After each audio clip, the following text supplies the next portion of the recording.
और हमारी जो लड़ाई है सरकार से, अगर एक तरफ कहते हैं देश के प्रधानमंत्री जी कि मेरा देश बेहतर बन रहा है, अभी मैंने 2-3 दिन पहले न्यूज में देखा था कि विश्व के लोकप्रिय नेता भारत के प्रधानमंत्री हैं, लेकिन मैं कहना चाह रहा हूं कि जो ड्राइवर देश की अर्थव्यवस्था में इतना बड़ा योगदान दे रहे हैं, क्या उन्हें एक दिन सम्मान नहीं मिलना चाहिए? क्या उनके लिए ड्राइवर राहत कोष नहीं बनना चाहिए? नितिन गडकरी जी कहते हैं कि हमें पैसे की कमी नहीं, लेकिन मैं कह रहा हूं कि सड़कों पर चलने वाले ड्राइवर जब दुर्घटना ग्रस्त हो जाते हैं, उनका हाथ पांव कट जाता है, ऐसी स्थिति में उनके घर की स्थिति क्या होती है? मेरे पास हजारों ऐसे ड्राइवरों के डाटा हैं जिनको मैं क्या बताऊं कि उनके घर की स्थिति क्या होती है। लोग आत्महत्या करने पर मजबूर हैं। ये है आज भारत की स्थिति। और ऐसी परिस्थिति में आज सरकार को जहां मानना चाहिए, सरकार कहीं न कहीं तानाशाही अपना चुकी है, तानाशाही की तरफ जा चुकी है।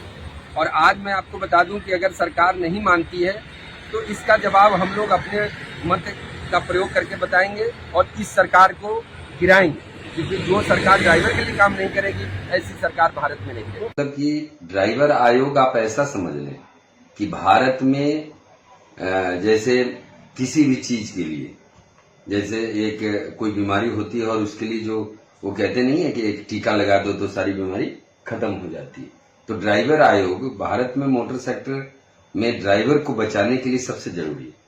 इसके होने से भारत में हम दुर्घटनाओं को रोकेंगे।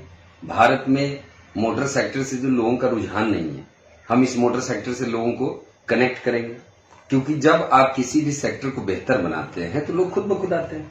लेकिन आज क्या है, आज जो गाड़ियों में आप देख रहे हैं कि गाड़ी में हेल्परी करने के लिए कोई नहीं आता है, मोटर सेक्टर से लोग छोड़ छोड़ के निकल रहे हैं।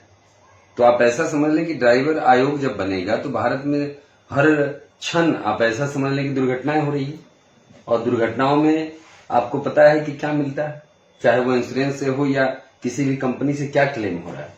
और ऐसी परिस्थिति में अगर उसके लिए जो व्यवस्था बनती है, और सरकार के पास फंड की भी कमी नहीं है, वो आप भी समझ रहे हैं, कहीं कोई कमी नहीं है।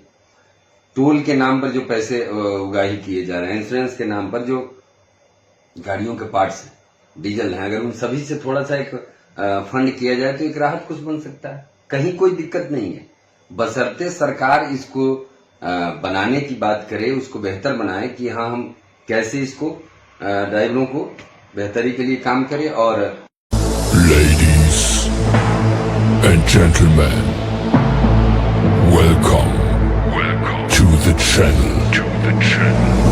Please subscribe with notifications on.